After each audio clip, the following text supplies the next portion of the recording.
आज हम बात करेंगे एक ऐसी कहानी की जो किसी फिल्म से कम नहीं है। एक तरफ सफलता की वो ऊंचाइयां जिसका शायद हम और आप सिर्फ सपना देख सकते हैं, और दूसरी तरफ नाकामी की वो गहरी खाइयां जिसकी कोई कल्पना भी नहीं कर सकता।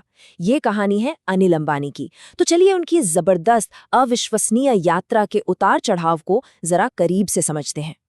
जरा इस बात पर गौर कीजिए। साल था 2008 और अनिल अंबानी दुनिया के छठे सबसे अमीर इंसान थे। सिक्स्थ। दौलत कितनी? $42 बिलियन।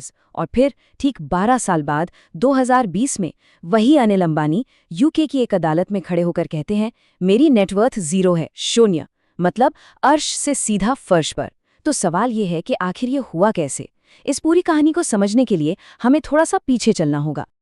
तो इस कहानी की जड़ें हैं भारत की सबसे बड़े और सबसे प्रतिष्ठित बिजनेस एम्पायर रिलायंस के बंटवारे में। हम सब जानते हैं, धीरूभाई अंबानी के जाने के बाद उनके इस विशाल साम्राज्य का बंटवारा हुआ उनके दो बेटों मुकेश और अनिल अंबानी के बीच। और बस यहीं से अनिल अंबानी के अपने एक आज़ाद कारोबारी सफ़र की, कह सकते हैं, नींव रखी गई। अब देखिए ये बंटवारा हुआ कैसे, वो बड़ा ही दिलचस्प था। मुकेश अंबानी को मिला वो बिजनेस जो पहले से जमाया था, मतलब लेगेसी बिजनेस, जैसे ऑयल, गैस, पेट्रोकेमिकल्स। वहीं दूसरी तरफ अनिल अंबानी के हिस्से में आए वो सेक्टर्स जिन्हें उस वक्त फ्यूचर का स्टार माना जा रहा था। Telecom, power, finance, infrastructure. मतलब उस टाइम पर तो हर किसी को यही लगा कि भाई असली बाजी तो अनिल अंबानी के हाथ लगी है। और सच कहूं तो शुरुआत बिल्कुल वैसी ही हुई जैसी सब उम्मीद कर रहे थे। बंटवारे के ठीक बाद अनिल अंबानी ने बिजली की रफ्तार से अपना एक नया एम्पायर खड़ा करना शुरू कर दिया। उनकी जो एग्रेसिव स्ट्रैटेजी थी, उनका जो एम्बिशन था, उसने पूरी बिजनेस वर्ल्ड को सच में हैरान करके रख दिया था। और उनकी इस जबरदस्त चढ़ाई का सबसे बड़ा सबूत वो था रिलायंस पावर का आईपीओ। ये कोई छोटा मोटा आईपीओ नहीं था, ये इंडियन मार्केट की हिस्ट्री का सबसे बड़ा आईपीओ था। और पता है क्या, सिर्फ 60 सेकंड में, जी हाँ, सिर्फ 1 मिनट में ये ओवर सब्सक्राइब हो गया। इसने उस वक्त के सारे रिकॉर्ड तोड़ दिए और अनिल अंबानी का नाम और उनकी दौलत दोनों को एक नए ही लेवल पर पहुंचा दिया। अब जरा उनकी तरक्की की स्पीड देखिए। 2005 में बंटवारा हुआ, 2006 में उन्होंने लॉन्च किया रिलायंस कम्युनिकेशंस यानी आरकॉम, और सिर्फ 2 साल के अंदर 2008 तक वो अपनी दौलत के पीक पर थे। ऐसा लग रहा था कि भाई इनको तो कोई रोक ही नहीं सकता।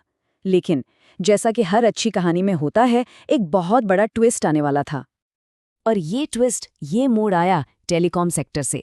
एक नया प्लेयर मार्केट में उतरा, एक ऐसा प्लेयर जिसने रातों रात पूरे के पूरे बाजार का खेल हमेशा के लिए बदल कर रख दिया। और उस प्लेयर का नाम था जियो। तो ये जियो इफेक्ट था क्या? जियो ने एक ऐसी स्ट्रैटेजी अपनाई जिसके बारे में किसी ने सोचा तक नहीं था। क्या? फ्री डेटा और फ्री वॉइस कॉल्स, बिल्कुल मुफ्त। और जानते हैं ये स्ट्रैटेजी कौन लेकर आया? उनके अपने भाई मुकेश अंबानी। इस एक मूव ने करोड़ों कस्टमर्स को जियो की तरफ खींच लिया और टेलीकॉम मार्केट में एक ऐसी जबरदस्त प्राइस वॉर शुरू हो गई जिसके लिए कोई भी कंपनी तैयार नहीं थी, खास तौर पर अनिल अंबानी की आरकॉम। अब देखिए, आरकॉम के लिए मुश्किलें चारों तरफ से आ रही थी। एक तरफ तो एयरटेल और वोडाफोन जैसे पुराने जमे जमाए खिलाड़ी पहले से ही मार्केट में थे। दूसरी तरफ 2G और 3G स्पेक्ट्रम खरीदने में कंपनी का बहुत ज्यादा पैसा पहले ही लग चुका था। और फिर इन सब के बीच आ गया जियो, जिसने मुफ्त 4G डेटा देके पूरा गेम ही पलट दिया। इस टेलीकॉम वॉर में आरकॉम का सर्वाइव करना ऑलमोस्ट नामुमकिन हो गया था। जियो के इस भूचाल के बाद अनिल अंबानी की कंपनियों के लिए मुश्किलों का एक ऐसा सिलसिला शुरू हुआ जो फिर कभी थमा ही नहीं। एक के बाद एक संकट आते ही चले गए। ऐसा लगने लगा था जैसे कामयाबी के जिन पंखों पर वो उड़ रहे थे, वो अब पिघलने लगे हैं। ये जो नंबर्स हैं, ये साफ साफ दिखा रहे हैं कि जियो के आने के बाद आरकॉम का कर्ज कितनी तेजी से बढ़ा। देखिए, मार्केट में टिके रहने के लिए टेक्नोलॉजी में तो पैसा लगाना ही था, लेकिन जियो की वजह से कीमतें इतनी गिर गईं कि कमाई लगातार घटती जा रही थी। तो नतीजा क्या हुआ? कर्ज का एक पहाड़ खड़ा हो गया जो बस बढ़ता ही चला गया। और इसका असर बिल्कुल एक डोमिनो इफेक्ट की तरह था। पहले तो फाइनेंशियल लॉस तेजी से बढ़ा, फिर कंपनियां अपना भारी भरकम कर्ज चुका नहीं पाईं। उसके बाद शुरू हुआ बैंकों और क्रेडिटर्स के लीगल केस का एक तूफान, ऊपर से मीडिया का जबरदस्त प्रेशर, और आखिर में नौबत ये आ गई कि कर्ज चुकाने के लिए एक एक करके अपनी सबसे कीमती प्रॉपर्टीज को बेचना पड़ा। और फिर वो हुआ जो कुछ साल पहले तक कोई सोच भी नहीं सकता था। अनिल अंबानी की जो सबसे बड़ी, सबसे एम्बिशियस कंपनी थी, रिलायंस कम्युनिकेशंस, उसने खुद को दिवालिया घोषित करने के लिए अर्जी दे दी। ये उनके बिजनेस एम्पायर के पतन का शायद सबसे निचला पॉइंट था। लेकिन क्या कहानी यहीं खत्म हो जाती है? शायद नहीं, क्योंकि इतनी बड़ी गिरावट के बाद भी ऐसी खबरें आ रही हैं कि अनिल अंबानी एक बार फिर से एक कमबैक की कोशिश में लगे हैं और इस बार उनका फोकस पूरी तरह से नए सेक्टर्स पर है। तो अब उनका नया फोकस कहाँ है? 3 मेन एरियाज पर: डिफेंस मैन्युफैक्चरिंग, इंफ्रास्ट्रक्चर प्रोजेक्ट्स और ग्रीन एनर्जी। ये वो सेक्टर्स हैं जहां बड़े और लॉन्ग टर्म प्रोजेक्ट्स होते हैं।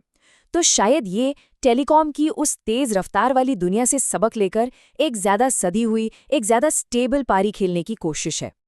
तो ऐसे में सबसे बड़ा सवाल यही उठता है, क्या अनिल अंबानी वापसी कर पाएंगे? क्या बिजनेस की दुनिया में इतनी बड़ी गिरावट देखने के बाद दोबारा उस शिखर पर पहुंचना मुमकिन भी है? या फिर कुछ गलतियां और कुछ नाकामियां इतनी बड़ी होती हैं कि उनसे उभरना नामुमकिन हो जाता है?